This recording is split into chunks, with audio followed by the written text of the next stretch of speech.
Assalamualaikum warahmatullahi wabarakatuh. Seperti biasa di video kali ini ya, Bunda sambil menata belanjaan sambil bercerita tentang akhlak dan menjawab beberapa pertanyaan dari pemirsa. Ini ada pertanyaan dari Bapak Ahmad yang menanyakan sudah 5 tahun di bagian kaki pangkal paha sakit, yakni yang kiri dan yang kanan. Terus tumitnya kesemutan. Hepatitis itu penyebabnya apa? Kalau sudah 5 tahun di bagian kaki pangkal itu sakit, pangkal paha sakit, itu insya Allah itu urusannya dengan keluarga. Sering jengkel, sering kaku menetapkan prinsip. Di keluarga itu seperti itu, kaku. Kaku itu maksudnya ya harus begini. Nah itu kaku. Yang namanya orang kaku itu kan yang seperti itu dia harus dihilangkan, memang tidak boleh seperti itu. Harus musyawarah, kalau ada sesuatu itu tidak boleh ada paksaan, harus begini. Kalau kesemutan itu ada ilmu yang gak manfaat, yang dulu pernah diamalkan, sekarang itu tidak diamalkan lagi. Misalnya mengamalkan sesuatu itu, misalnya diberi ustadz, kamu amalkan ya yang ini, baca setelah sholat asar misalnya, sekian kali baca surat ini setelah sholat maghrib supaya rezekimu lancar. Nah seperti itu tuh namanya amalan. Itu namanya baca Quran niatnya bukan karena Allah. Kalau baca Quran niatnya karena Allah, itu tidak ada efeknya apa-apa.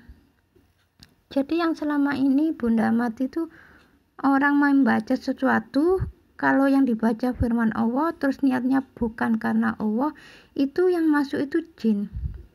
Ini dulu ada orang yang nanya begini, anaknya itu sering dibacakan surat itu loh, ayat kursi itu sering dibaca kalau anaknya itu mau tidur tuh sambil dilus-elus sambil dibacakan ayat kursi sampai anaknya tertidur. Kalau sudah tertidur sudah tidak baca, jadi sampai berulang kali ayat kursi.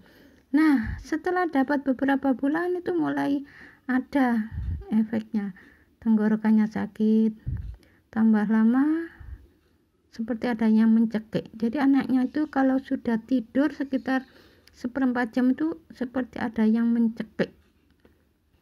Nah itu sebetulnya efek dari bacaan tadi yang niatnya bukan karena Allah. Jadi kalau baca surat Al-Mulk, Waqiah, niatkan lillahi ta'ala, bukan niat untuk sesuatu duniawi. Nah insya Allah putranya tidak akan seperti itu. Ternyata ya terbukti. Loh kemana kok ndak ada ya yang seperti mencekik tadi, kemana hilangnya? Ya itu tadi, kalau sudah berubah niat ya tetap baca, sebetulnya bapaknya tetap baca surat yang seperti biasanya itu, ayat kursi dibaca tetap seperti itu, dibaca seperti biasanya, tapi hanya niatnya yang dirubah. Yang dulu itu niatnya supaya anaknya tidak diganggu jin, terus setelah itu baca ayat kursi niatnya karena Allah. Sudah beda niat ya hasilnya beda. Ternyata benjolan seperti ada yang mengganjal itu loh, seperti ada benjolan di tenggorokan, ada yang nyangkut gitu, itu hilang sudah. Terus kalau tidur seperti ada yang mencekik, ya hilang juga. Sebenarnya yang namanya makhluk, yang namanya itu jin ya, semua di tubuh orang itu di dunia ini ya ada, termasuk Bunda ini ya ada, jin itu ada, semuanya memang. Semakin kita ini takwa, jadi gini loh, semakin kita ini takwa pada Allah, semakin keluar sendiri, nggak usah diusir-usir. Jadi kalau ada ustadz membacakan jin itu supaya keluar, dibacakan ini biar panas ya, dibacakan, ada yang malah pingsan. Jadi kalau kita itu omongannya tidak kasar, omongannya itu halus, tidak mudah tersinggung, tidak suudon, tidak pemarah, ya jin itu ya tidak betah di situ, malu akhirnya keluar. Kalau setiap hari kita ini baca Quran karena Allah, jin itu merasa kepanasan.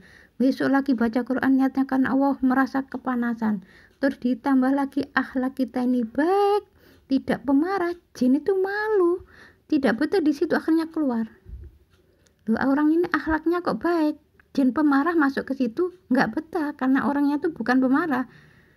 Jadi kalau sama-sama pemarahnya ya betah. Makanya orang yang pemarah tuh nanti akan dimasuki jin yang pemarah, orang yang suudzon akan dimasuki jin suudzon, sama. Makanya kalau orang itu tidak pemarah, tawadhu, tidak suudzon, tidak mudah tersinggung, kata-katanya itu tidak tajam terhadap orang mukmin, jin itu akan keluar sendiri, merasa malu di situ. Apalagi orangnya tuh setiap hari baca Quran, niatnya karena Allah, jin itu merasa kepanasan. Kalau baca Quran niatnya karena Allah, jin itu kepanasan, akhirnya keluar. Jadi jin itu keluar sendiri, tidak usah diusir-usir. Ayolah kita pahami niatnya lillahi ta'ala. Mudah-mudahan kalau baca Qurannya niatnya karena Allah, yang selama ini yang niatnya salah bukan karena Allah, mengalami sesuatu yang seperti yang ditanyakan Bapak ini tadi, ya mudah-mudahan ya bisa sembuh.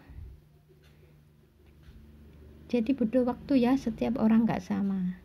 Ada orang tuh hanya niat begini, ikrar, ya Allah saya bertobat tidak akan mengulangi seperti itu lagi. Kalau baca Quran niatnya karena Allah, saya bertobat tidak mengulangi seperti itu lillahi ta'ala, bertobat karena Allah. Separuh dari penyakitnya itu hilang, padahal belum dibuktikan. Besok itu baca Qurannya niatnya karena Allah apa belum, kan belum dibuktikan. Hanya ikhlas saja itu sudah separuh dari penyakitnya tuh hilang. Itulah yang dimaksud Allah itu sangat dekat dengan hambanya, ya seperti itu. Ditanggapi begitu hamba itu bertobat, ikrar pada Allah, ya Allah aku tidak akan mengulangi seperti itu, berjanji tidak akan mengulangi seperti itu lillahi ta'ala, bukan karena paksaan ya, lillahi ta'ala. Akhirnya ya sebagian dari penyakitnya sudah sembuh, padahal belum loh, ini belum dibuktikan. Besok itu dibuktikan pemarah apa enggak ya, hanya ikrar, ya Allah misalnya kesalahannya terhadap pasangan kita ini sering pemarah, misalnya ya, ini umpama, ini hanya umpama, misalnya kita ini sering marah-marah dengan pasangan, terus ikrar pada Allah, ya Allah mulai hari ini aku berjanji tidak akan marah-marah lagi pada pasanganku lillahi ta'ala. Terus terhadap pasangannya juga begitu, misalnya suami kepada istrinya, istriku mulai hari ini aku berjanji tidak akan mengulangi lagi, aku tidak akan marah-marah lillahi ta'ala. Nah itu sebagian penyakitnya itu sudah hilang. Itu artinya Allah itu ya menanggapi. Makanya jangan ragu-ragu, kalau sudah niatnya itu kuat, betul-betul tulus lillahi ta'ala, penyakit itu akan hilang.